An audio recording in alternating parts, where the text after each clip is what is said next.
Welcome to StarDrive 2. The goal of StarDrive 2 is to build a space empire. As Emperor, it is your duty to explore the unknown reaches of the galaxy and to select which planets you wish to colonize. You are currently viewing the star system containing your home planet. You can also see your starting fleet, which contains a colony ship and an exploration frigate. The colony overview screen allows you to manage your planetary economy. As we explore the various interfaces found in StarDrive 2, keep in mind that this game is rich with tooltips. Hovering over an icon will typically provide you with a detailed description to help you understand it. The labor allocation panel displays an icon for each citizen living at this colony and how they are employed, either as farmers, workers, or scientists. You can hover over the food, production, and science icons for a detailed breakdown of how your citizens are contributing to their production. You can reassign citizens to new jobs by left-clicking on them and dragging them into their new roles.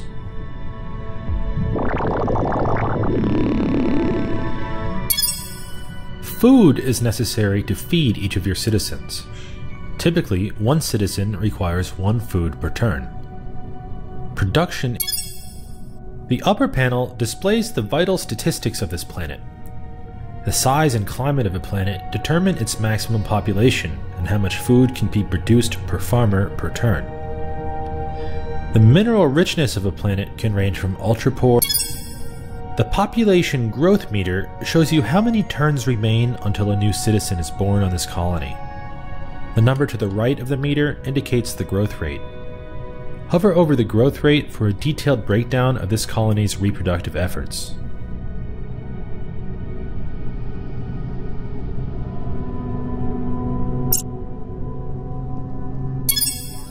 The money icon indicates the net profit or loss of this colony as expressed in BC or billions of credits.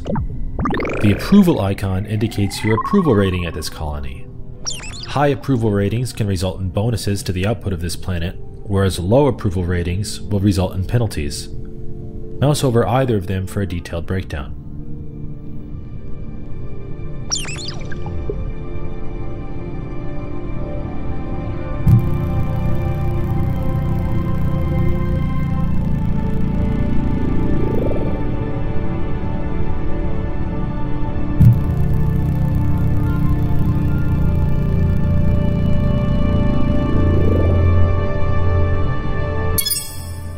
The Ground Forces panel shows you which troops you have stationed on this planet.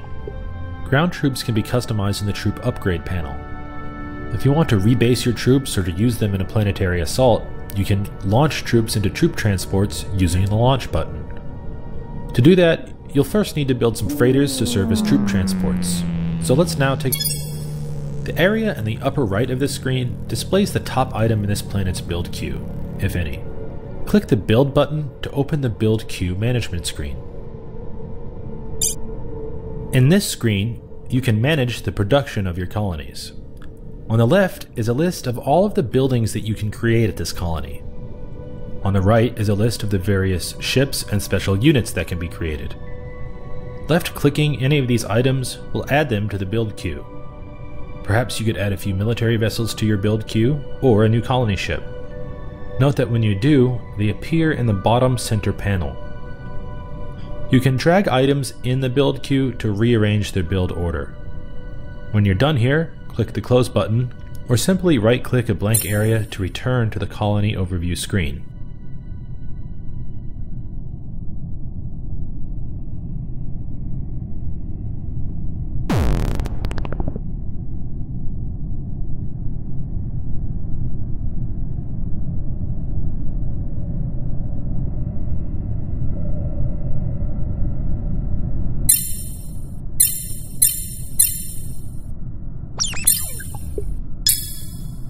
Before we finish with this screen, you may notice the large hex grid occupying most of it. This grid displays which planetary improvements have been built here at this colony. You can mouse over any of them for a detailed description of the item, and you can left-click the item to scrap it if you so wish, which might be useful if you need to cut down on maintenance costs or raise funds quickly. When you're done here, right-click to return to the galaxy map.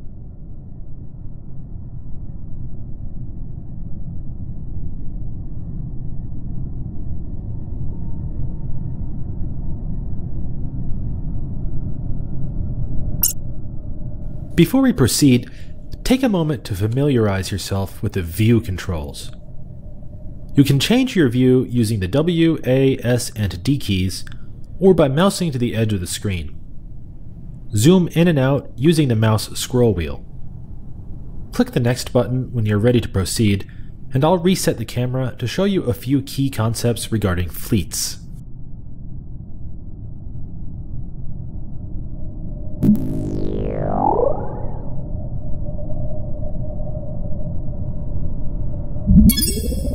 At this level of zoom, you can clearly see your home system and the edges of your imperial space. You can also see a number of unexplored star systems. Let's get to exploring, shall we? Start by selecting your fleet. Just left-click the fleet's icon or drag a selection box around it. Here you can see the ships in this fleet, as well as this fleet's various statistics. Take a moment to mouse over the icons in this panel to understand their significance. If you'd like to rename a fleet, you can left-click its name to do so. You can view a combat ship's details by right-clicking its icon. You can rename your ships in the Display Details panel if you wish to.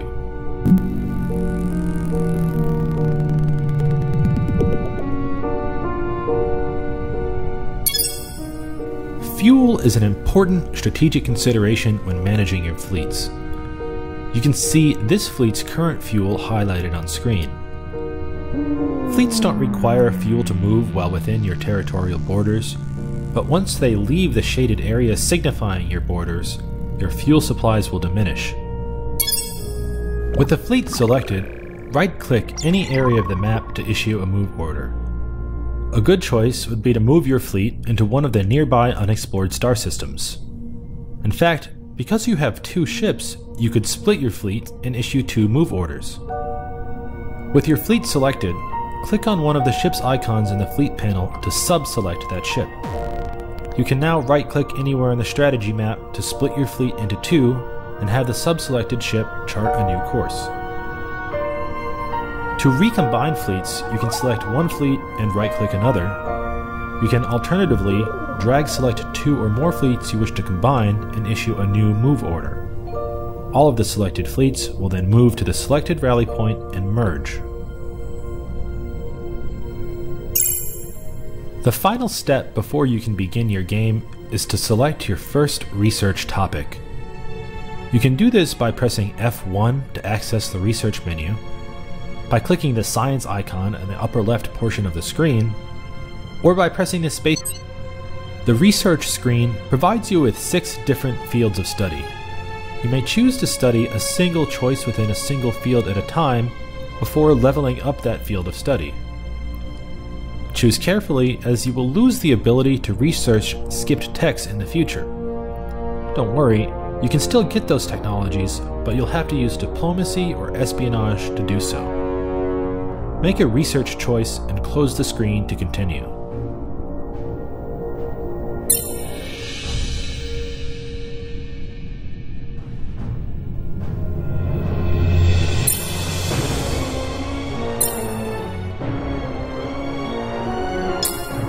Alright, it looks like you are ready to take your first turn. You can click the turn button in the lower right of the screen, but the best way to play StarDrive 2 is to hold down the spacebar to progress turns. The whole galaxy will update in real time when you do. There is no turn order in StarDrive 2. Your first order of business should be to find a new world to colonize. You've got a colony ship and you know how to explore, so get to it. If you want to access some more detailed tutorial information, click the question mark icon in the upper left portion of the screen. You can also access this menu by pressing F.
I noticed that you haven't yet visited the shipyard. Designing your warships is an important part of StarDrive 2. You can access the shipyard in a number of ways. First, you can open the fleet screen by pressing the highlighted button. The hotkey is F4. Once the fleet screen is open, press the large button labeled Shipyard. You can also access the shipyard from any colony's Build Cube management screen by clicking the Welcome to the Shipyard. This screen allows you to customize the loadout. On the right side of the screen, you can see all of the currently available ship hulls. Left-clicking a hull's icon will select that hull. Try clicking around to see the various sizes. When you have a hull selected, a list of available loadouts will be displayed in the highlighted area. As you can see, clicking a loadout will load that ship design onto the selected hull.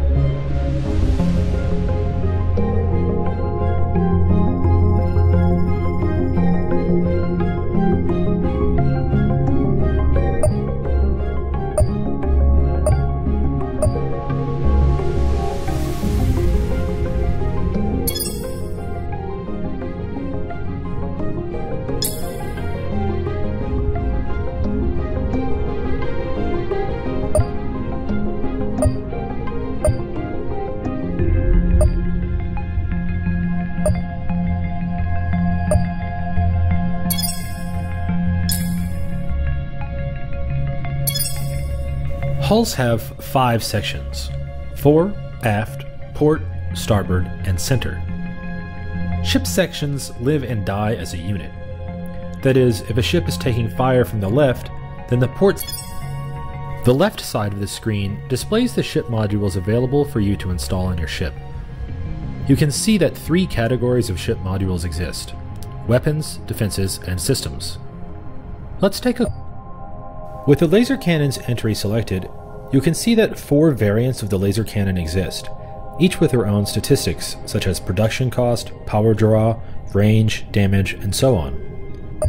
As always, try mousing over each icon for a description of its significance. You can also see a number of checkboxes in the highlighted area. These checkboxes allow you to further modify the performance of a ship module. To install a ship module, you simply need to select it. The highlighted area on the right side of the screen displays your ship's overall statistics, as well as a checklist to help you create a valid ship design. One of the most important concepts to keep in mind is that most ship modules require power to operate. Another key concept is to ensure that all ships have enough ammunition to fire their weapons. Energy weapons require that you have power capacitors installed. Power capacitors act as batteries that are drained when energy weapons are fired, and they fill back up at the rate of your positive power flow. The orders buttons allow you to customize the basic combat behavior of this ship. You may specify whether you want this ship to face its target head-on or with its broadside. As a final piece of advice, you should try to balance the strategic needs of your ship versus the combat needs of your ship. For instance, fuel cells will keep in mind that you don't need to design every ship from scratch. Try loading up an existing loadout and modifying it when you want to upgrade.